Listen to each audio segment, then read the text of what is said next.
All right. All right. We are on Facebook Live. It's great to have each and every one of you that are joining us tonight, whether on the Zoom meeting. The Zoom is probably better because you can interact, type in your questions, ask questions. But once again, we're grateful to have Brother Jenny Jones with us tonight, and will be with us as he was last week and tonight and for the future next 4 Wednesday nights. Again, he is the a retirement coach and investment advisor, creator of the Under New Management Genesis 3 project. And so we are grateful once again to have him. And without further ado, we're going to have a word of prayer. And then I'm going to make him the host. And I will turn it over to him. Gracious Heavenly Father, we thank you for your manifold blessings, that you are a God that sees us in the light and in the dark. You're a God who knows and oversees the rich and the poor. You're a God who is no respecter of person. We pray, Father, that as we go through this time, as we go through these lessons, as we look at the financial aspects, that you would give us wisdom to do better than we have in the past. Be with Brother Jenny Jones tonight, we ask in Jesus' name. Amen. All right, Jenny, let me make you a co-host. All right, Brother Pastor, let me know if you can still hear me. I can still hear you. Okay. Okay? Yes. You're good to go. All right, so let me share my screen. And I want to know if you can see that screen. Yes, sir. Should say week 2. Everybody see that? You good to go, Pastor? We're good? Yes, sir. We're good to go. Okay. All right. Great.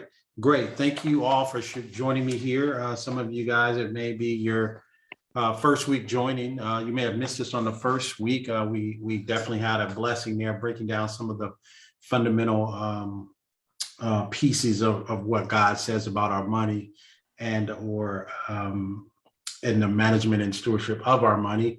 I'd like to thank Pastor again for the opportunity to be able to share with his people that God has allowed him to shepherd over. What I want to do is, if you need to have an opportunity, I think there's an opportunity. I do have an accompanied book that you can probably pick up down there at you should see the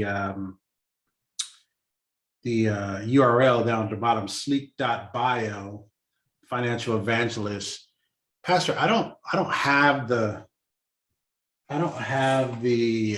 discount code in front of me. I can probably pull that up if you still have it from last week. Do you have it, or do you? I'm not sure if I have it, but we can look at it toward the end. Okay. Yeah. So if anybody wanted to get that, we'll be speaking from that particular book, and it'll be assisting us as we move forward here. So again, real quick, I always have to give the disclaimer of being registered with the state of California and the federal government in investments. I do need to let you know that there is no investments I'll be talking about. You will not be forced to participate in investments without your consent. This is all the housekeeping I have to do. The training workshop, it is only for no particular investments be mentioned. If I do mention an investment, it's only for conceptual purposes. I am a registered investment advisor under a representative underneath the Jones Stewardship Group, LLC. And that is a registered investment advisory that is registered in the state of California. I am the financial evangelist, which is a trademark of Jenny Jones and the Jones Stewardship Group. Jenny Jones is also registered with the Financial Industry Regulation Authority as well. So just wanted to get the housekeeping out of the way for that. So last week we talked about the biblical foundations and what the Bible says about money and kind of gave you an introduction into financial stewardship. This week, the second week through the 6th week, we're going to be breaking down stewardship at a more detailed micro level. That way, we're going to start looking at some basic fundamentals when it comes to stewardship, managing one's money. Today, we'll be talking about the foundations of money and introduction to some financial instruments. We won't be getting into too deep. We'll kind of stay at a surface level. And every week we're going to build and we're going to drive and we're going to be doing a little bit deeper and deeper as we move forward. Again, this is the itinerary here of the outline. The 3rd week we'll be talking about investment fundamentals. We'll be talking about some basic investment ideas and concepts. And then in the 4th week, we'll get into retirement planning fundamentals to kind of help you position some of you that may have questions while working, and some of you may have some other questions in preparing for retirement. That will be included in there. Week 5, we'll go into debt management, budgeting and credit cards and those types of things to kind of position yourself to be in a better position to understand some of the fundamentals and how some of the forces and things that are working against us. I know last week we talked about our attitude when it comes to money and not having the love of money. And then we also talked about materialism. We talked about some of those things that get in the way of pleasing God. And we talked about wealth and how wealth is not bad. It's just being a good steward over it and ensuring that we do the things that we need to do to make sure we're assisting in the kingdom building process. And like I said, we talked about attitude. This week, we're going to get into a little bit of, we're going to talk about stewardship, right? And this is the fundamentals of the stewardship principles that I want to lay out for you. And I want to be able to talk about some of the elements that we need to look at when it comes to some basic financial instruments. And if you are trustworthy, or if you are untrustworthy about worldly wealth, who will trust you with the true riches of heaven? Or, or if I'm a ruler, if I can't trust you over a few things, I can't make you rule over many. So those are basic fundamentals of stewardship and understanding that. What I wanted to give you as just a basic balanced stewardship program or the way that it's looked at from the basics, fundamentals, and some of the things that we should be doing when it comes to our household. And there's no set rule in this, but this is a good principle, a good foundational principle. So right now, if you're operating without a good stewardship plan, this would be a good guideline to kind of start with. And as I go around, and this is a good balanced stewardship, 1 Timothy 3, 1-5, 8-9, it just talks about counting the cost and balancing and measuring things out within your own household. And when a paycheck comes in and or income is generated, 70% should be allocated towards spending, your monthly budgeting cash flow. Timothy 6-8 kind of breaks that down into spending and not being overzealous in your spending and making sure that you're budgeting the things you need to do. Genesis 41-37 talks about an emergency savings for the short term where there may be a famine in the land. And if you understand the financial principles, you do understand, and I'm not going to get into the details of it today. I think next week I'll probably touch on a little bit more and understanding the economic cycle and how it expands and it contracts every 5 to 7 years. We'll talk about that a little bit next week as we start getting into investments and understanding that there will always be a famine in the land. Things will always tighten up. Things will get a little bit tighter because that's just kind of the way the economy is ran, and the way the Treasury Secretary has their foot on the gas and how they take their foot off the gas and how inflation happens and all those types of things. We'll get into that a little bit next week. But again, always have an emergency savings because it'll cost you less if you have the savings versus having to use a credit card and all those types of things. We'll talk about that. So again, always putting 10% away for savings, and then 10% in investing, right? And people say, okay, so I need to put a 10% in investing. You're going to see right now, by the time we finish this module, why that is wise to do. Ecclesiastes 11, 1 and 2 talks about not being falling for get rich quick schemes and things like that, but having the proper education and understanding. And a person says, well, I don't know if I need to invest. Well, if you have a 401k at work, you are doing some maybe not direct investing with stocks, but you are doing some indirect investing. And I'll break a little bit of that down moving into next week and the following week. So again, 10% there, and then 10% for donation, at least as a minimum, giving back to the kingdom of God. 2 Corinthians 9, 6 and 7 talks about that as well. So this is a good balanced stewardship. If you're not working with one now, this is a good fundamental principle. It's funny, I remember teaching pastors, girls, when they were probably about knee high, right? I don't know how long ago that was, pastor, 16, 17 years ago. That's correct. And I taught them these basic fundamentals at that age, because they had a little piggy bank, and the piggy bank divided it into four quarters. And I explained to them, these are the different principles that if you get those at a young age, they'll carry you on into an older age. And you'll understand as I share things with you, a lot of this is going to make sense. And I may even come back to the slide when we're done and just kind of have a recap so that you'll kind of see what I was talking about and see how it all makes sense. All right, let's dig in. Let's break into it. So I want to, everybody's good? Somebody said something? Oh, okay.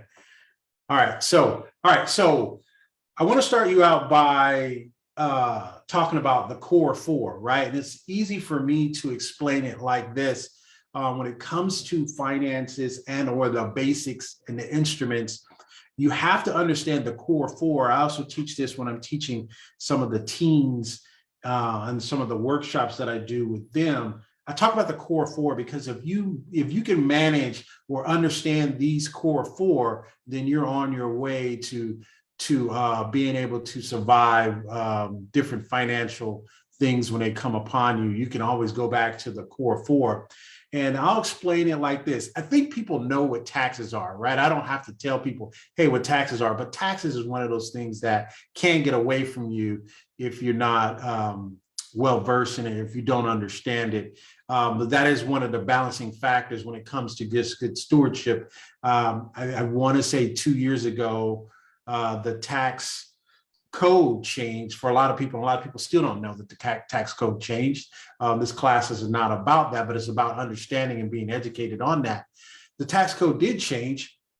And one of the reasons why it changed is because there's a lot of gig workers, right? There's a lot of people driving for Uber. There's a lot of people driving for Uber and Lyft, and they have 2 or 3 jobs. They may work during the day, drive Uber in the morning, going to work, dropping someone off, and then driving Lyft on the way home and still going for a 9 to 5. So they may have 3 sources of income. So what the IRS basically said is we need to capture that. We need to make sure we get that. So they changed the entire tax W-4. They changed the entire. So if you look at it, prior years back, it looks totally different. I don't think they've changed it for about 10 or 15 years or so. Probably longer, but they just recently changed it. And what that means to you is they're probably getting a little bit more of your money than they probably had in the past. So that's something that I challenge all of you to go back and look at and say, hey, am I claiming 2? Am I married? And all of that's changed. So if you had an opportunity to look at that, I challenge you to go ahead and take a look at that and get that taken care of. At least going into the new year, you'll know what kind of adjustments to make. That's beyond the scope of this class, but I think it's just something that a lot of people are not aware of. And you'll see where it makes sense as I continue to go on here. So core 4, we talked about taxes. Let's talk about 1%, right? And I use 1% is because that is the average, or had been the average savings rate probably over the last, if I look at the last 15 years or so, it's averaged about 1%. It drops below 1%. It goes to 0.8, right? It goes to maybe 0.92 or something like that, or maybe it even gets to 1. But that is probably over the last 15, almost 20 years. It's averaged about 1%. So that's what they will give you on your money in the bank if you left it in the bank, right? Or if you have money coming into your account, says, hey, I want to put money, I would just want to leave it in a savings account. You can expect to get about 1%, right? And that's in a good year, right? And I put that 1 there because that's our good measurement, because that's been the average, right? And then you see the bag of chips there, right? She's okay, so what is a bag of chips? I like just give me plain classic Lay's there, right? A lot of the younger kids get all Cheetos and Crunchy and all that. Just give me the basic Lay's there. Okay, Mr. Jones, why do you have a bag of chips there? Well, that's a representation. It's for you to remember, symbolic of inflation, right? So as we know, or even as we were youngsters, I could get a bag of chips like that for a quarter, right? Now it's maybe $1.50, $1.60, right? That's the price, but the bag has never changed. So we call that's inflation. That's what this picture resembles. It resembles inflation. And so, okay, so what does inflation really mean? That's what it means. It means that the same bag of chips that you paid a quarter for, now you pay $1.50 and $1.60 for, almost $2 for, still the same bag. It may even have less chips in it. Or you go to the store, you buy a loaf of bread, it's $1. You come back next year, it's $1.05, or it's still $1, just with less slices. Right. And so I gave you taxes, right? I gave you the 1% average. That's what I can get on my money. If I leave my money in the bank, I know I can at least get 1%, right? And I have to be cautious of inflation, because inflation erodes the dollar. Every time if I leave $1 underneath my mattress, if I take it out next year and stayed under my mattress the entire year, I can take out a cigarette lighter or a match and burn one of the ones off the four corners, right? So if I burn one of the ones, it's only worth the value of 3 of the little ones. Hopefully that makes sense. Is that clear, Pastor? Are you getting that? Or I got it. It's funny because I normally can see people's face and they're like, huh, what? So I just wanted to make sure that people were getting that. So that's inflation. So if you understand these core 4, you're going to get it. Okay, so Mr. Jones, what is 72? What is that about? Why is that even here? Well, 72 is the basis of how long it takes for your money to double, right? And you take 72 and divide it by whatever interest rate or whatever return you're getting on your money. That's called the rule of 72. So you always say, man, how fast will it take for this $5 to turn into $10? Right? And you use that mathematical formula. So the mathematical formula is 72 divided by whatever interest you're getting. So I gave you this example here so you can see, it says, hey, the rule of 72. So we go back to my core 4, right? If you understand these 4, you're going to be so much better off when it comes to just being a good steward. So I wanted to give you the fundamentals here first. 72, right? We look at 72 and we say, okay, so 72, make sure I got my watch here. Okay, so yeah, so 72. So we take 72 and we divide it by whatever the interest rate is. If we divided it by that 1%, because I already told you and established that we can at least get 1% in our savings rate. I already established that. That's been the average for the last 15 to 18 years. We can try to get 1 out of it, right? If we did that, if I had $5 and I had it in the bank, it would take me 72 years for it to turn to $10. Right? And so that's what the 72 comes in. So you can Google it, pull it up. It's just a mathematical formula of 72 divided by whatever interest rate you're getting will tell you how fast your money will double. Okay, so use the example of 5%. Hey, but if I was getting 5%, at least my money would double in every 14.4 years, right? Okay, so every 14 years, I got a lot more 14 years in front of me than I do 72 years, right? But if I was getting 10%, right, then my money would double every 7.2 years, right? And that has to be the rate, and it has to be compounding for you to get that. And I'll probably get into that a little bit more next week. I didn't want to confuse or complex, make it any more complex than what it was to understand it here. All right, so again, wanted to give you those basic fundamentals there. And so when we talk about stewardship, right, I gave you that, just the basics of just understanding that. We have a lot more to unpack on this evening. I want to make sure I'm good on time here as we continue to move forward. Yeah, don't worry about the time. I'll keep you up. All right, yeah, and I know, and we started a little late, so we'll run over a little bit if it's all right. I just want to make sure we cover everything. And so one financial pastor once said, his name is Larry Burkett. He has a lot of good information on financial stewardship. He's an author, the late Larry Burkett. He said, how we use material resources is a testing ground that reveals our true priorities, right? And when I break this down a little bit more, you're going to find out and you're going to see really what's going on there. So as a Christian, you are a steward over all God has blessed you with, and God is your master, right? This means you're responsible for properly managing God's resources for the well-being of yourself and others. This includes your car, house, clothes, foods, pet, children, money. It all includes it all. Being a good steward, everything you own, you are responsible for managing. Now, as important as all these things are, it's really hard to obtain them and at the very least maintain them without a basic understanding of how you properly manage finances.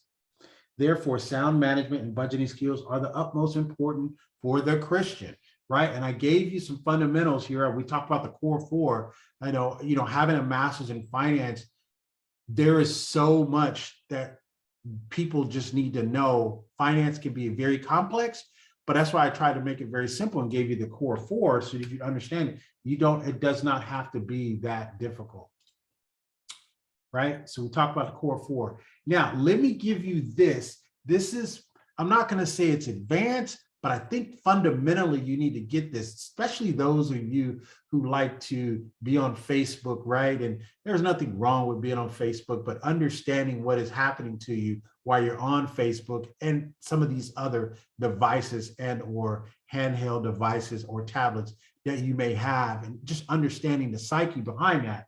He says, okay, so what does that have to do, Mr. Jones? What does it have to do with what it is you're going to share? And why is this important for me to know?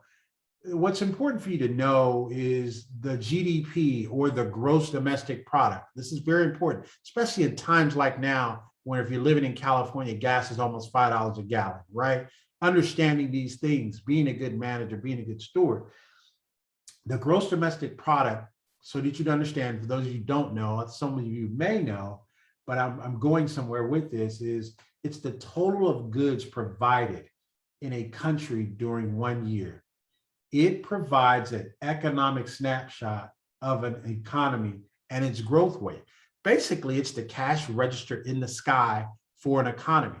Let's use the US economy, for example. Let's look at what makes up the GDP for the United States of America. Let's look at why some things happened over the last year or so that may have surprised you and you probably didn't understand. But again, it has some fundamental areas in what you need to understand and what happened. Let's talk about what makes up the GDP. The GDP, it's a formula, it's a mathematic formula. It's beyond the scope of what we're going to share with you today, but I wanted to give one particular piece of information to you. The GDP it's made up of government spending, right? It's government spending on equipment, infrastructure, and payroll, right? It's what the government spends. It's also government business gross business and investments, right? It talks about investment in company, technology, and business growth. That's part of the component. Also, what's part of that component is net exports, right? It's exports minus imports. What are we sending overseas? what's coming back from overseas, and the difference in that number, right? That's in a formula. So it's only four numbers here. It's only four numbers that they use in the calculation of it. But the one that I want you to pay close attention to, and it's going to take us on a journey as I continue to share with you more pieces tonight, is I want to talk about private consumption. That is consumer spending of goods and services. These four ingredients make up the GDP. What does it have to do with stewardship? What does it have to do with what we're learning here on this evening? Let me share with you what it has to do with that. What you need to understand is that the private consumption, personal consumption, makes up 2/3 of the GDP.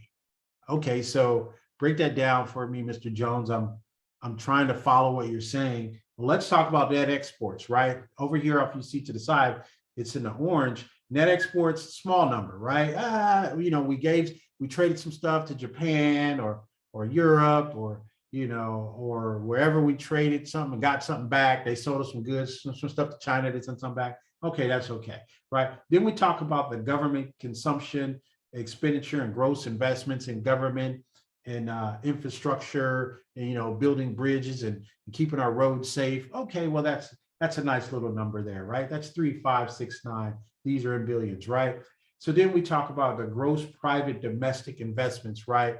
What companies are spending for their payroll and their growth of their companies, right?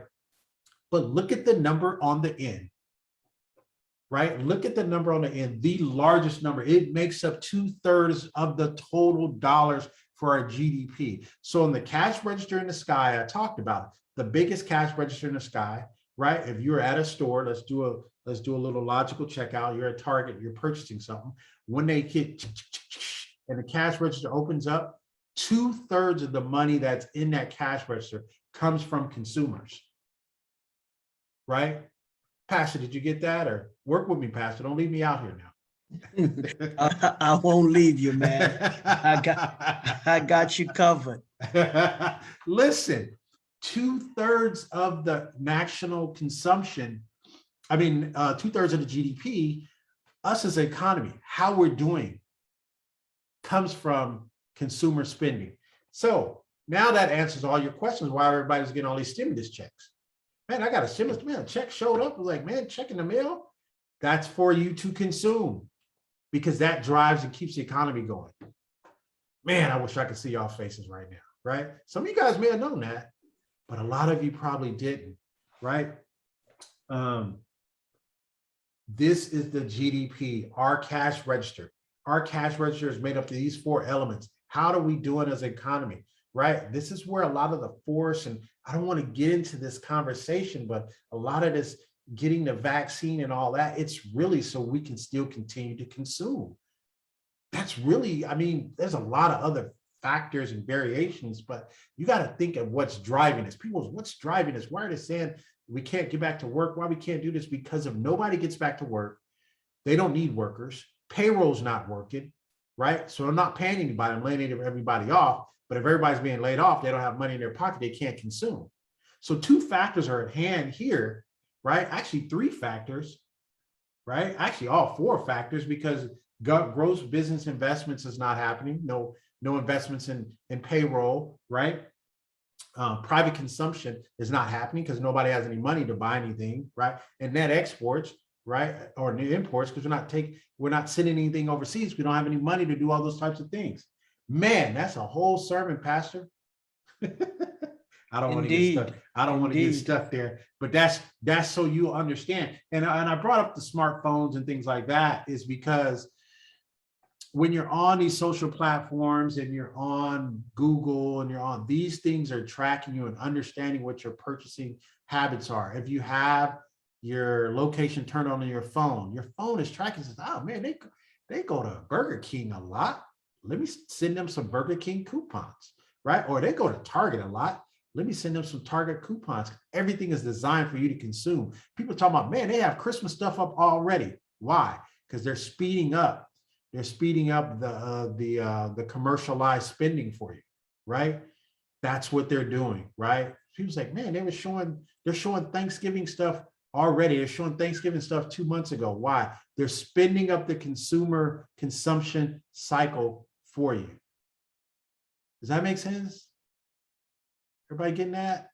Yes, no? We're getting it. It's good. Okay, all right. Yeah, hey, don't leave me out here, y'all. I'm like, if chime in, you can unmute and just say, hey, we getting it.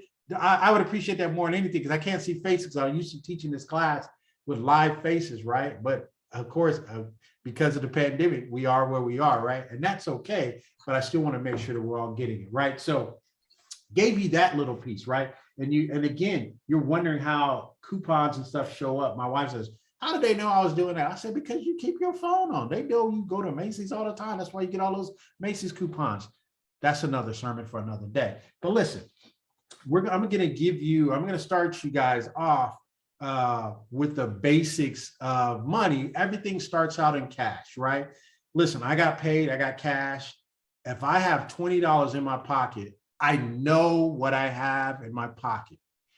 If I dig in my pockets, I have a $20 bill or I have 2 10s. I know what I have. It's when I try to make money off the $20 and when things start to change. Because $20, it is what it is. It is $20. But when I want to make money off $20, or if I want to leave the money in the bank and try to make money off of it, that's when things start to change, right? So cash is cash. I used to have one client, she used to keep all of her money in the back of her refrigerator in these old mayonnaise jars. It was really weird. It was really weird and creepy, but she was one of my biggest clients and she would just hide money around her house and all that other stuff. Well, she was losing the value of the dollar because none of her money was making any money. She was getting 0%. I already told you inflation grows every single year. We're going to look at that a little bit closer here, but cash is cash. It is what it is. It's cash. It's cash. Doesn't change. $20 in my pocket. That is what it is. That's all I have. Right. It's certainty. I know what it is. If it's $20, I got it. It does not move. It sits still. Put it on your mattress. It's there. Right. You know where it is at all times. Sitting on your mattress, buried in your backyard, whatever, so on and so forth. That's cash. That's a challenge because cash sitting still makes nothing, does nothing for you. In fact, I will share this with you as we start to get warmed up, as the weeks start to build.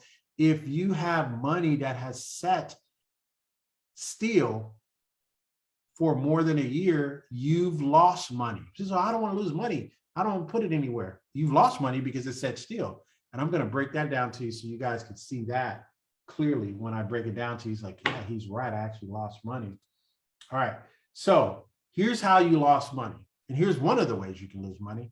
And I'm not encouraging anything, not telling you about any investment or anything like that. But listen, if you put your money in the bank today, right? If you put your money in the bank today is October 20th, Wednesday, October 20th, 7:36 p.m. If you have your money in the bank today, you are earning 0.45%.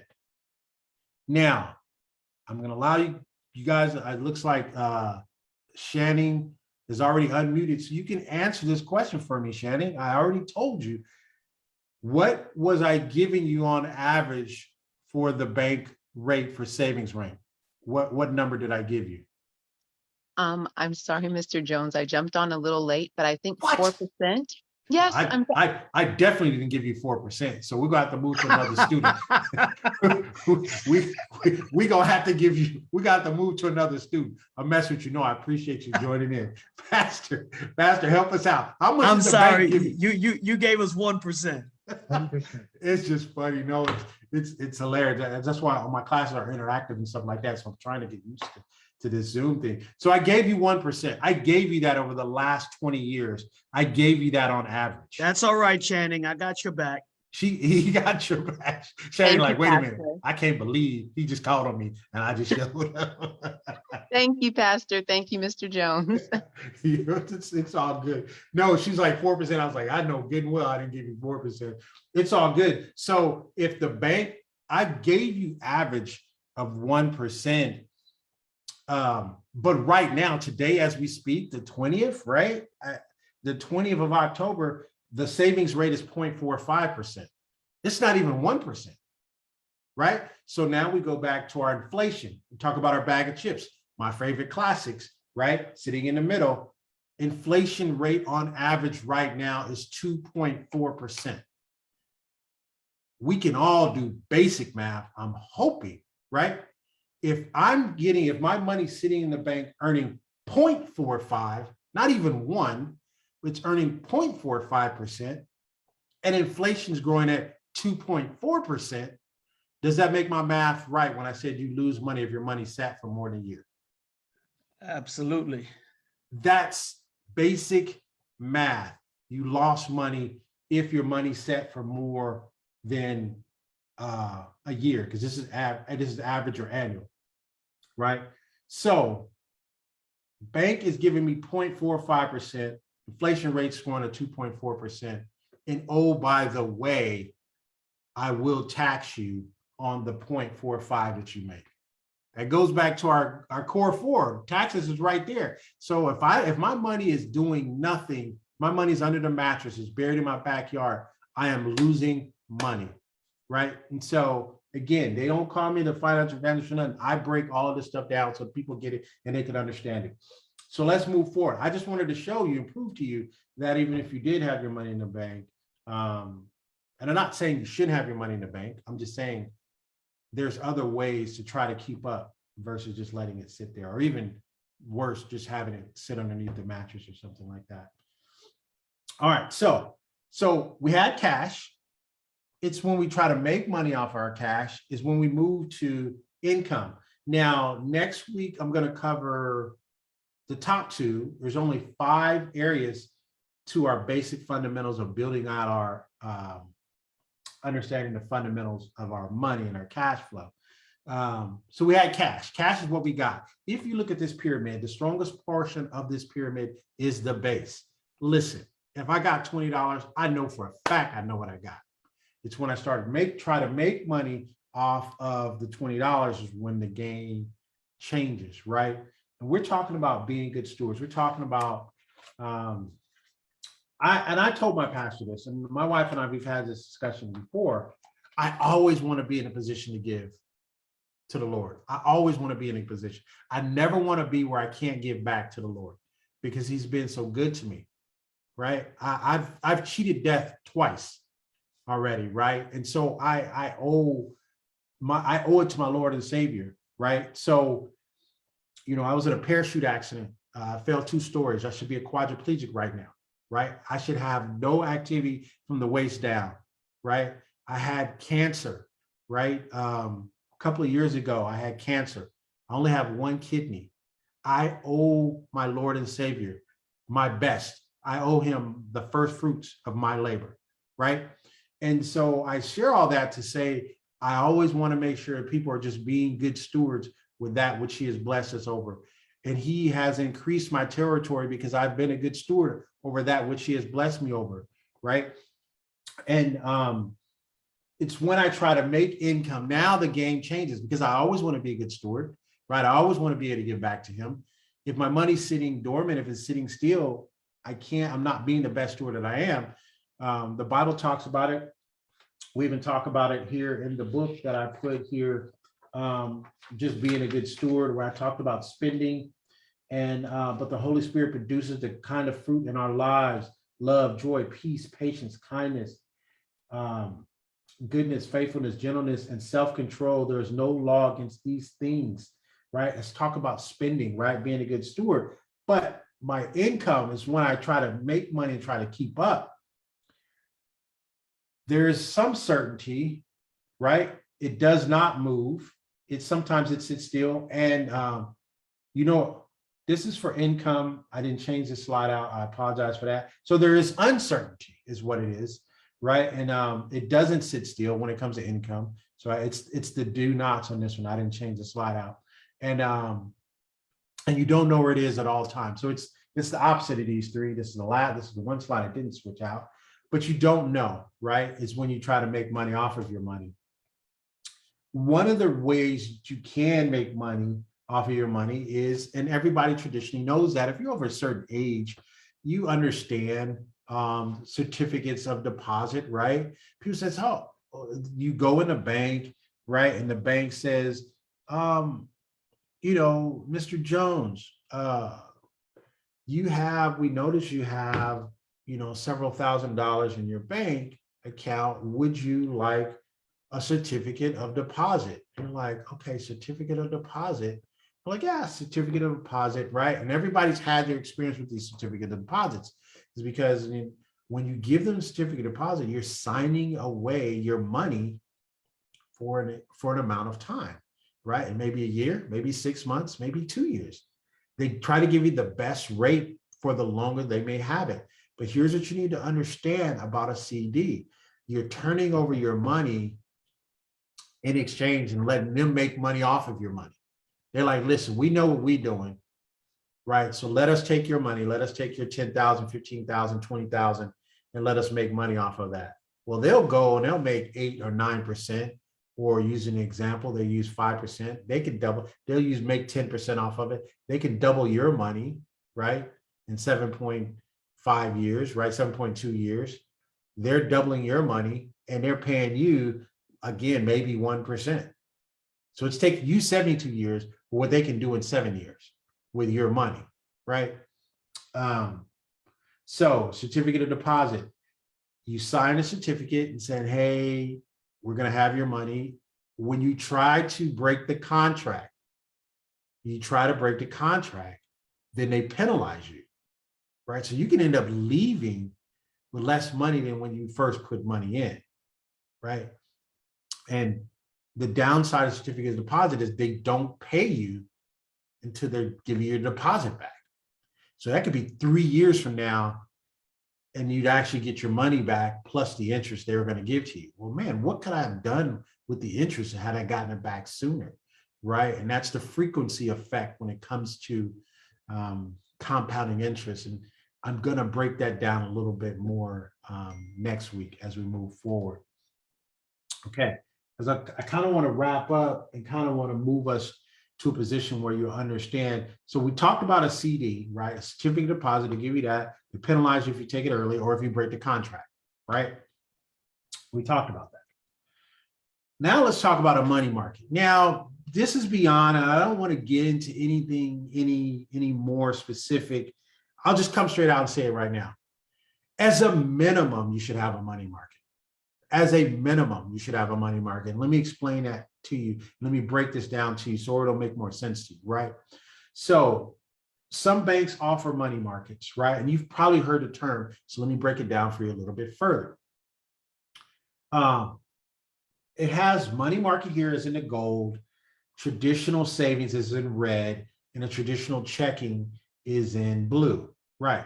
So let's talk about the money market. It's going to give you the highest annual percentage yield out of all three. It's going to give you better than a checking.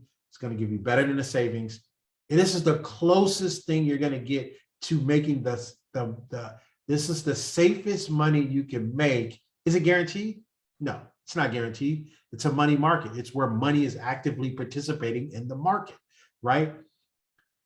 Can I honestly say, being in this business for all going on 22 years, can I honestly say it is probably the safest and is greater than 98, 99% safe? I could go out on a limb and say that. Can I guarantee it from my position being registered and licensed? I can't guarantee it, right? But a money market is they let you participate actively in the market on a daily basis. It's liquid, right? Liquid meaning I can get my hands on it if I really need it, right? If I need it, they can cut a check to me, right? Sometimes they'll give you debit cards to them, right? You have check writing and debit access. There's a minimum balance required most of the time. If they're going to give you a little bit better on the interest rates, they're going to require at least a minimum balance, right? Sometimes they're limited to 6 withdrawals a month, right? This is, you can't just use it as a checking account. We're not going to allow you to do that. But we'll allow you the opportunity. We'll use your money. You get to use, you have access to it. We're going to make a little bit more off of the money as a minimum, right? And I want to be very cautious when I say this. Can you lose money? I've been doing this for 22 years. I haven't seen it, right? But is it a possibility? I have to tell you, by law, it's a possibility because you are actively participating. But are you in the safest investments, instruments? Are you even investing in other CDs in this particular area? You are. So money market, some of the best ones that give the best rates are the ones that are not your branches, right? Your local branches, your Wells Fargo's, your Bank of America, those are local branches. They have a lot of overhead, right? They have a lot of people to pay. They have a lot of buildings, a lot of real estate and all that to pay.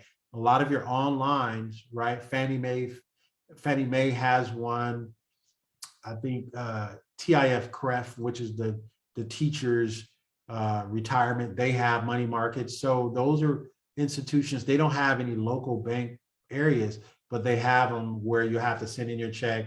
You have online access and you get a debit card and all that and so on and so forth. This is how we make our money. This is how we become better stewards. Hey, when I know better, my pastor always says, when you know better, you do better, right? And so money market is one of those things. Now, traditional savings, sometimes you're limited to 6 months, 6 withdrawals a month, no check writing or debit card access. So sometimes you don't have that.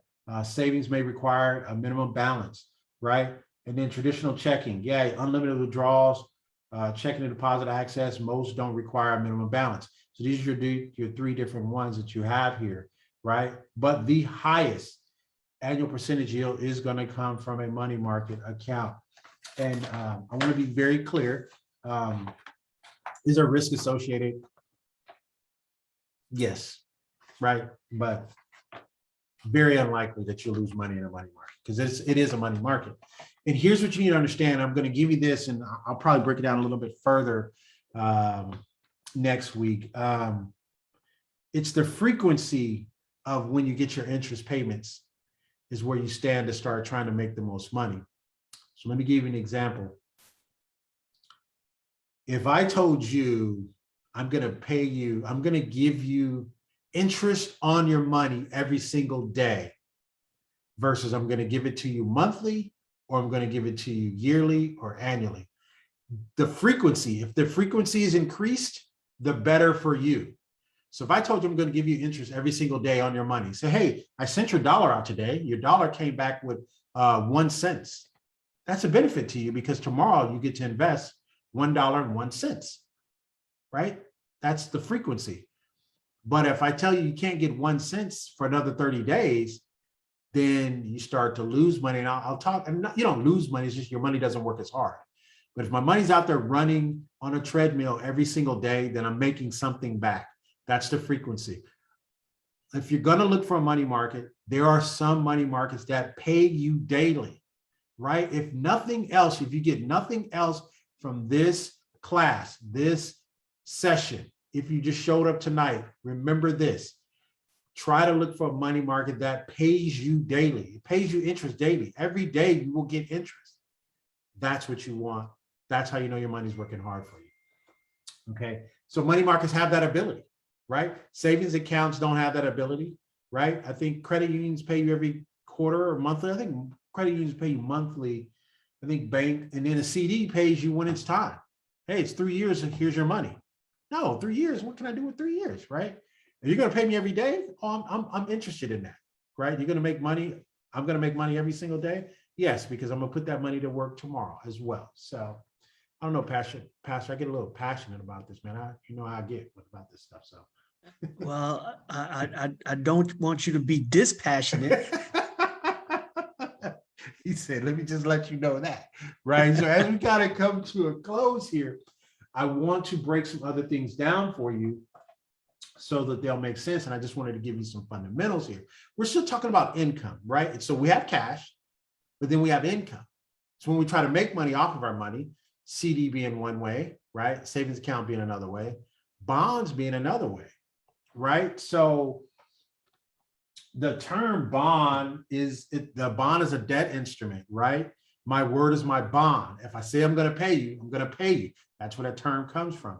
A bond is, it can be in the form of a corporate bond. It could be in the form of a municipal bond. I have the blue municipal, meaning short for muni, right? Municipality, right? Something that's going to benefit the whole community, right? A park, library, that's a municipal, right? And they may say, hey, you know what, we need to build a library here. This city needs a library. We're going to issue a muni bond. We're going to issue a municipal bond. That bond is like, hey, we're going to go out and we're going to ask whoever has the money to loan us the money as a debt instrument for 30 years, right? And we're going to pay them back interest every 6 months, every year on the money that they borrowed from us. That is a muni bond. That's a municipal bond, right? And I'm going to talk about it next week a little bit more, or how bonds need to play a part in your overall portfolio and the management of your wealth and or being a good steward, because bonds do one thing and they do one thing well. They pay you income, they pay you interest, right? And treasury bond, those are some of the, when you guys say, hey, I had a savings bond or whatever, those are different series of bonds that you used to get a long time ago. Those used to be very, everybody used to use them a lot when they were young, a lot younger. If we go back to olden days, savings bonds were good, but now there's so many different other instruments that compete with a regular savings bonds, but they still have those, right? It's a different series. I think it's Series E. I can't remember the series number because there's 3 different series, but that's a different series. But these are still bonds. Bonds are still a debt instrument. And I wanted you to understand it. So when we go back and we look at our investment pyramid, we talked about cash being at the bottom because that's our basis. We can't turn cash over. We can't tip the pyramid over. Cash, I know what I got. If I got $100 in my pocket, I got $1,000 in my pocket, I know what I have. It's when I try to make money. When we move up the pyramid, it's 5 levels. The second level being income is when the money and when things start to change, right? So I just wanted to get that out. So bonds, because you always hear stocks along with bonds. We'll talk about that a little bit next week. But bonds, I just wanted to give you, let me give you an example of a corporate bond, because I gave you an example of a municipal bond, right? And we do understand that bonds are debt instruments. These are where people issue money in exchange for interest. And it says, hey, listen, loan me your money. As use AT&T, for example.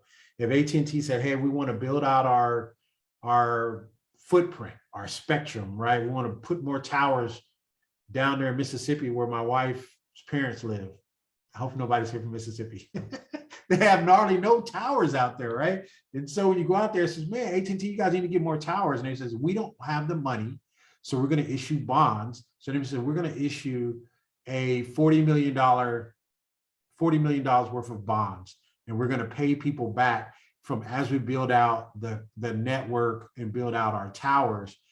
As customers pay us, we're going to be paying you back from that money, but we need to have your money for 30 years until we, and that's kind of how it works. And that's what a corporate bond would do for you. So if I looked at all 3 of these, and I don't want to go too deeper in this, I looked at all 3 of these, the corporate bond is going to pay you the most because you're taking the most risk. You're betting on AT&T. You're betting that AT&T won't go out of business, right? You're betting that T-Mobile won't go out of business. You're betting that these companies won't go out of business. The municipality is going to pay you a little bit more. A little bit less than a corporate, because municipality it's public funded, right? It's safer, so I don't have to pay as much interest. So it's safer because it's on the backs of taxpayers. So I don't have to pay you a lot. It's just going to be a lot safer. So a corporate bond may pay you 8%. Municipal bond may pay you 4%.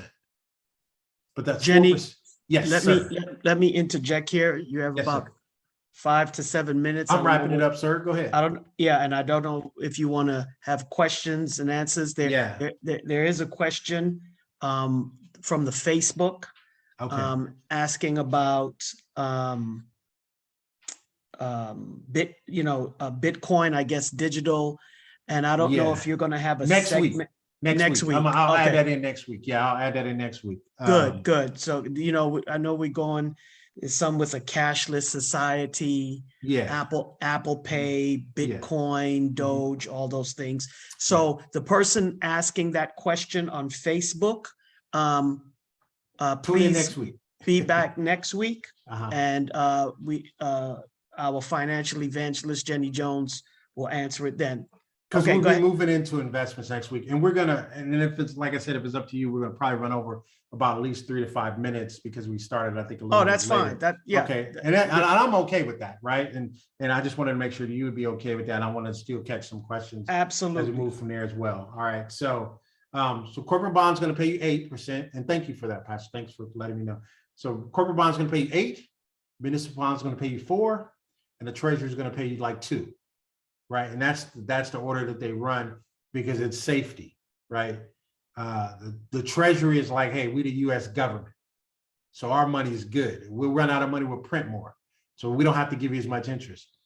The municipality is like, you're on the backs of the local citizens, and that's taxes, right? So we're okay. We'll pay a little bit. I mean, we pay a little bit more because you're probably taking a little bit more risk. We can't print money, so we're on the backs of the taxpayer. And in a corporate bond, you're taking more risk, right? And so we're going to pay you a little bit more. We'll pay you 8%. Okay. So I just want to make sure I was clear on that.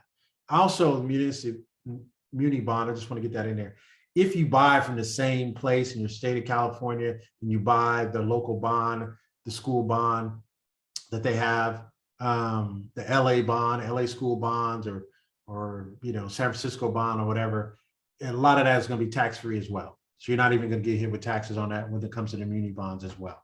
It's way beyond the scope, but I just wanted to give you some things to think about. So there you have it. As we kind of wrap up, there's 5 elements. Growth in income is where the game changes, right? And you're going to see why a little bit later as we get into it a little bit later. You're going to see why the game changes when it comes to growth in income. If you look at this pyramid and you run it from the left to the right, if I take this and I draw and I go all the way up to the side, the pyramid gets smaller at the top because there's more risk. So you take this is risk, reward at the top. There's more reward, but there's more risk as well. Cash is safe. Income is is not as safe. Growth in income is in the middle. And then we're going to talk about the next 2 next week. So those of you asking about Dogecoin, Bitcoin, and all that one, I don't have a color for that one, but it's above the blue. How does that, Pastor? How does that sound? Boy, I just slipped that one in there. Yeah, it's fine with me. I didn't ask the question. So no, I'm just saying that it's funny when I look at risk reward, right? If this is risk reward, the more it moves up to the top, the more risk you take. Right. But if I have Doge and Bitcoin, that sits at the top. There isn't a blue. I don't have another color for that one. It's above that one. We'll talk about it. We'll get it. You're like, what is he saying? It's not even on this chart. That's how risky it is. That's what I meant. Did you get that? He didn't even say it. I got it. No, oh yeah. I'm gonna break it down next week. You'd be like, oh, that's fine. All right. So, let me see here.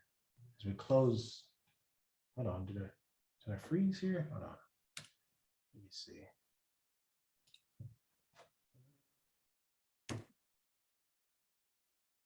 If anyone on the Zoom call, No, I think that's it. if anyone is logged in on the Zoom and you have a question, you can easily type it in the chat. So we will be able to see it there. So as we come to a close, we're in right there on growth and income. Next week, I'm going to pick up growth and income. I'm going to pick up the next 2 tiers on top of that. And just as we do a recap, I just wanted you guys to understand. I wanted you guys to get the core 4. We talked about the core 4, right? We talked about the GDP, why everything is about advertising, right? Why are there commercials, right? Why am I DVRing? If I DVR something, why do I have to watch the commercials? Because it's advertising, right? Why, if I have Google TV or these other types of TVs, how do they know what I want to buy, what I want to purchase? Well, they're following me. They know what's going on. They know. So everything is about trying to sell you more, because if I sell you more, that keeps our economy afloat. That keeps the GDP at a healthy state, right? And so just kind of wanted to give you guys that. I want to close out with this. being a balanced steward, right? Managing that 70%, which you have to spend and to keep your household running, keeping things running, putting that savings up, right? Having monies available if your transmission go out, right? Being able to pay cash instead of credit, because it's going to cost you a lot more for credit if you do cash. We'll talk about that. I think the 5th week we'll get into debt management and stuff like that. Investing 10%, having an opportunity for your money to at least keep up with inflation, right? And 10%, we talked about donating and giving back to the Lord and his business. Listen, Pastor, it has been a pleasure. I want to be able to take questions. I have 2 questions for you, Jenny. Sure, sir. The first one is from, okay, I'll just say maybe 3, but 2 of the questions look the same. But Okay. Channing, and I believe Sister Salalassi says, can a money market account be obtained at any bank? Or can it be also obtained at a credit union? That's a good question. I mean, that's more of does your bank allow it? So that's a good question to ask the bank that you're at. For one, can you get one? More than likely you can. So yes, it can be. So I'll just answer that question. Actually, I belong to 2 different credit unions, and both of them have money markets. So I would more than likely suggest, but they don't talk about it. They'd rather you keep your money there, right, with them, or they'll use the money market and they'll probably have an agreement with someone else. I don't think credit unions probably have their own money market. Some of them are large enough, but they'll probably do through a bank exchange, and then somebody else will be running their money market for them. But okay, so yes, you can. That's a question you can just ask them. Hey, I'm interested in the money market. Do you guys have one? They're probably going to be able to point you in the right direction. So I'm glad to see you guys asking about money markets too. great. The next question is there a way to recover lost savings bonds issued years ago? That you'd have to probably take up with the state controller's office. They have a portion, I forget what it's called. Gosh, I can't think of it right now. But the state controller's office keeps up with all that. Like there's banks that went out of business. They still have your funds. They still have, more than likely if they do, because the bank a lot of that gets surrendered to the state controller's office because they're the keeper of monies that belong to different people's. Different savings and loans went out of business in the 80s, right? I've been able to recover money from banks. I didn't even know they went out of business. And I'll call them, you punch in your social security number and all that. It says, yeah, we have a check for $14 for you. I'm like, okay, great, I'll take it. But to start with the state controller's office, and I can't remember the name of the, start a state controller's office. So go to Google, put in state controller's office, put in the plus symbol, and put in recovered funds. Plus is it's a way you can drill down more in your search when you use the plus symbol. So I forget the name of it. Let me stop sharing my screen so I can probably pull it up for you. That's all right. It says, is there a bank, a particular bank that you recommend for a money market? I can't recommend anything because with anyone on the phone, anyone in this, I don't know your personal situation, so I can't recommend anything. I would be negligent in doing that. I threw out a couple of big names so that people would kind of catch them, right? Like Fannie Mae, right? Or CREF, the teachers. I threw those names out, but yeah. So I can't recommend because I don't, Okay. Nope. Yeah. All right, everyone. Sorry. I'm glad that everyone is on. We have grown from last week, and whether you know it or not, this is Bible study. And whether you know it or not, money, finances are the greatest indicator of one's spiritual barometer. Go ahead, Jenny. One second. Yeah, it's unclaimed property.